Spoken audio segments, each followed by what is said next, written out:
Querido ouvinte querida, a gente às vezes se vê mergulhado em discussões que não têm muita importância concreta. Elas produzem eletricidade, mas elas não têm uma importância concreta. Elas tomam o nosso tempo, consomem a nossa energia, mas elas não trilham o nosso futuro. E eu me refiro a alguns debates envolvendo esse tititi da política, que transforma blogueiros em analistas, que eletriza algumas figuras, mas que quando você vai ver, se espremer, é aquela laranja ruim que a gente compra barata, que só tem bagaço e não tem suco. No entanto, alguns temas, que são temas para os quais a gente não dá a devida atenção, eles são muito importantes. Alguns são mais interessantes, outros são mais importantes. Mas a gente tem que olhar para os importantes, ainda que não sejam tão interessantes muitas vezes. Mas são importantes. Se a gente pegar e voltar no tempo para 1980 e comparar o Brasil com a China, o Brasil era um país mais rico do que a China. 1980. Quanto mais rico?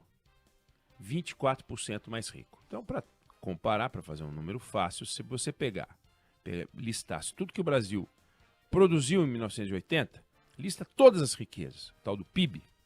Se você pegasse o PIB do Brasil em 1980, a China não conseguiu produzir a mesma riqueza em 1980. Ela precisaria, né, para chegar no nosso patamar, de mais 3 meses de 1981. Ou seja, a nossa riqueza era igual à da China mais 3 meses da China. A China precisava de 1 ano e 3 meses para produzir o que a gente produzia num ano só. Aí você vem para os dias de hoje e a China é mais de 9 vezes mais rica do que a gente. A riqueza que o Brasil produz num ano, que antes eles precisavam de 1 ano e 3 meses para produzir, agora eles precisam de 40 dias para produzir. Então, a cada 40 dias, a China produz um PIB brasileiro. Aí alguém vai dizer, bom, mas é um problema do Brasil. Não, calma. Em 1980, a economia americana era 15 vezes maior que a da China. 15. Hoje é 40% maior. Então não é assim, o Brasil andou para trás. Não, a China disparou. Em 2010, ela roubou do Japão o posto de segunda economia do mundo e o mundo não se preocupou com o Japão como hoje se preocupa com a China. Se preocupava com o Japão. Na década de 80, o Japão, uma empresa japonesa, comprou um símbolo americano, que era o Rockefeller Center, em Nova York. Foi um negócio bom. Agora os caras invadiram esse negócio aqui. Os japoneses invadiram de uma vez. Depois ele foi recomprado por americanos. Mas a China não é só um dado curioso, né? Puxa vida, tem um país aí com uma população extraordinária, com uma economia impressionante, que era menor do que a nossa e hoje é mais de 9 vezes a nossa. E aí? E aí que ela compra 1/4 de todas as nossas exportações. Ela compra 1/3 de toda a nossa produção agrícola. Ela compra 40% do nosso petróleo. Ela compra mais da metade da nossa exportação de carne. Ela compra mais de 60% do nosso minério de ferro. Ela compra quase 70% da soja. E o que a China importa da gente é mais do que a União Europeia, os Estados Unidos e a América do Sul juntos importando. Então, quando você tem uma economia que dá 2 lições, que é a capacidade de crescimento, é a primeira lição, e a segunda lição é a capacidade de comprar tudo que você vende, você tem que olhar para ela e perguntar assim, mas vem cá, esse povo tem dinheiro para pagar?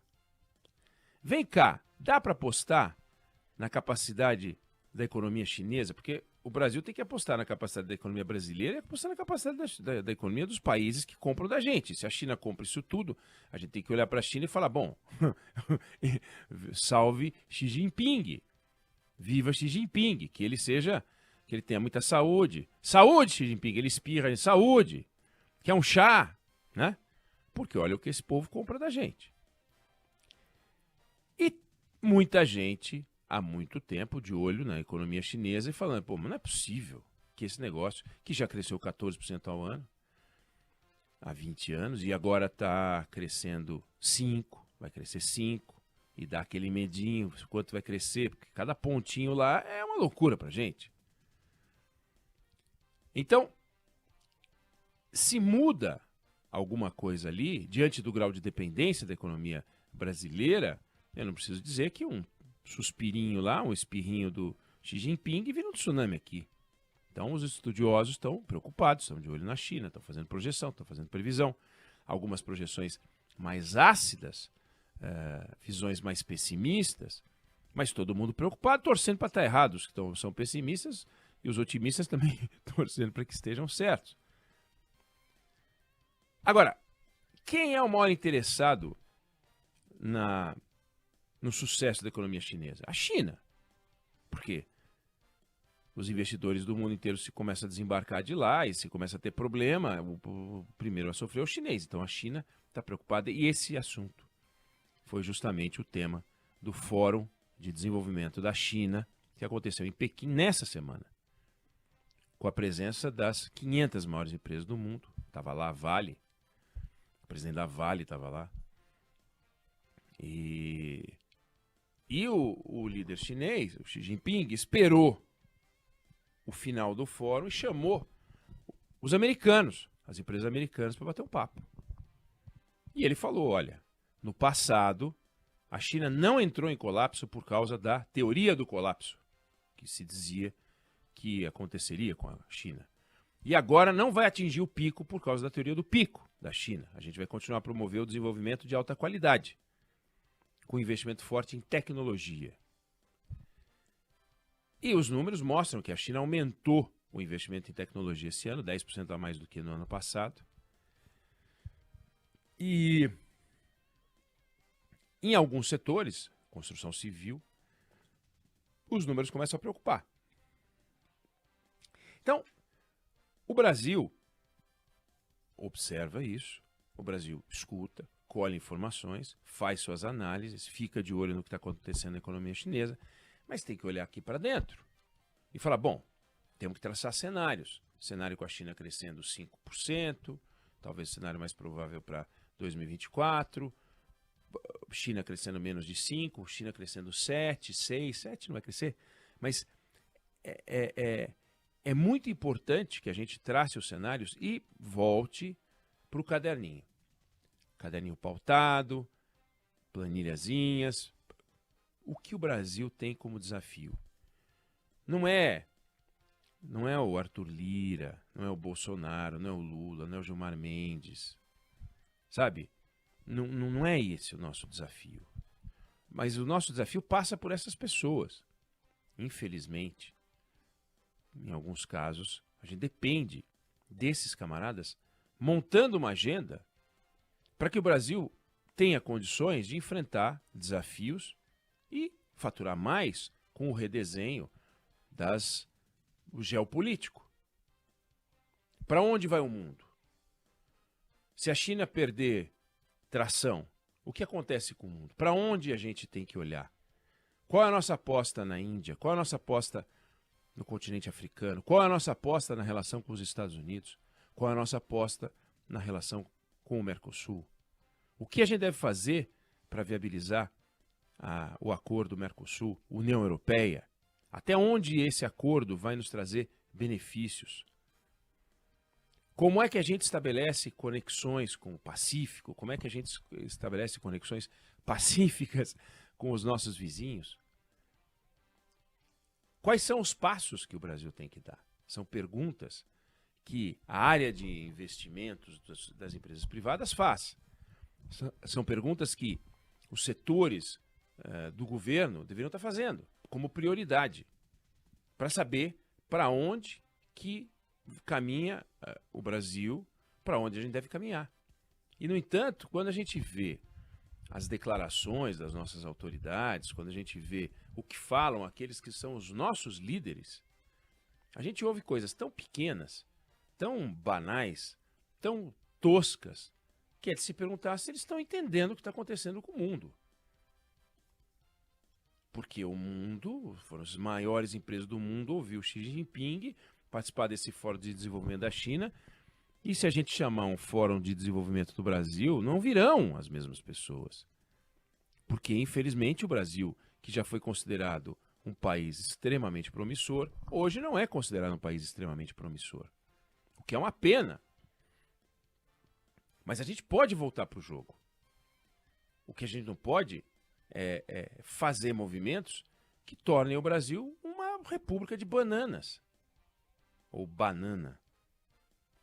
Eu aprendi a falar banana com a minha mãe. Falo banana, algumas pessoas ficam tirando sarro de mim porque dizem que o certo é banana. Você fala banana ou banana, Fábio? Banana. Banana, pois é. E todo mundo, quando eu falo banana, fala, que banana? É banana. Mas banana ou banana, a república de bananas é um negócio horrível, né? É horrível. Quando a gente vê o que acontece com criminalidade, quando a gente vê o que acontece nas discussões de baixíssimo nível dos nossos líderes, a gente fala, poxa, como é que a gente vai participar desse debate? Será que nós estamos fazendo a lição de casa? Os investimentos em infraestrutura, os debates para desburocratizar o Brasil, para abrir economia, para nos programar, para nos preparar para um cenário adverso. Não pode ser um cenário em que só a China cresce e aí a gente desfruta do crescimento chinês. A gente tem que pensar o seguinte, se não tiver crescimento chinês nos patamares que a gente quer que tenha, como é que a gente vai desfrutar do enriquecimento do Brasil pelas mãos brasileiras, por aquilo que a gente foi capaz de fazer? Com aumento de produtividade, cadê o nosso papel nessa história toda? Então, são perguntas que surgem a partir de um momento em que está todo mundo olhando para a China e fazendo perguntas, mas são perguntas de autoconhecimento, porque é dinheiro, é crescimento. Imagina se a gente deixa de ter o mercado chinês. Se a gente deixa de ter o mercado chinês, a gente fala, não, mas a gente vende para outro. Mas vende para outro porque o camarada vai comprar mais do que já compra, para quê? Que a gente vai fazer promoção, Black Friday de tudo que a gente fabrica ou produz. Então, a China, ela é um mercado maravilhoso para a gente, porque ela tem uma população incrível, um mercado interno impressionante, por isso ela precisa comprar muito ferro, muita soja, muita carne, muito tudo. Mas se ela parar de comprar essas coisas, os indianos vão comprar mais? Provavelmente. Os outros países vão comprar mais? Provavelmente podem comprar, mas vão comprar se eles crescerem. Porque num país pobre, onde tem 100 prédios, só vai ter 150 prédios se tiver poder de compra, e só vai ter poder de compra se tiver crescimento. E se a China entrar, não digo em colapso, mas crescer menos do que se espera, todos os países do mundo que têm relação com a China vão sofrer, como o Brasil. Então, a gente tem que olhar para isso com um interesse maior do que olha para as declarações do Gilmar Mendes, as bobagens que a gente vê os políticos falando, os Arthur Lira, os Rodrigo Pacheco, os Lula, os Bolsonaro, dormiu na Hungria, dormiu na embaixada. Sabe? É uma agenda ruim que não pode consumir a gente e drenar a energia dessas discussões que são importantes, como eu falei. Podem não ser tão interessantes, é muito mais engraçado, né? A gente ficar discutindo o que o Bolsonaro foi fazer na Embaixada da Hungria, que ele ficou 2 noites lá, brigou com a Michele. O que aconteceu? Isso é mais engraçado, mas não é mais importante. Não é mais importante do que o futuro do nosso país de uma forma geral. É importante a integridade do Brasil. Aí, claro, se a gente está discutindo Estado Democrático de Direito, se a gente está discutindo o futuro da democracia, não tem nada mais importante do que isso e a liberdade. Mas eu estou falando sobre big business, eu estou falando sobre a relação entre países, eu estou falando sobre geopolítica, eu estou falando sobre para onde vai o Brasil. Então, temos que olhar para isso. Eu não sei se você concorda ou discorda, mas essa é a opinião que eu tenho sobre o assunto.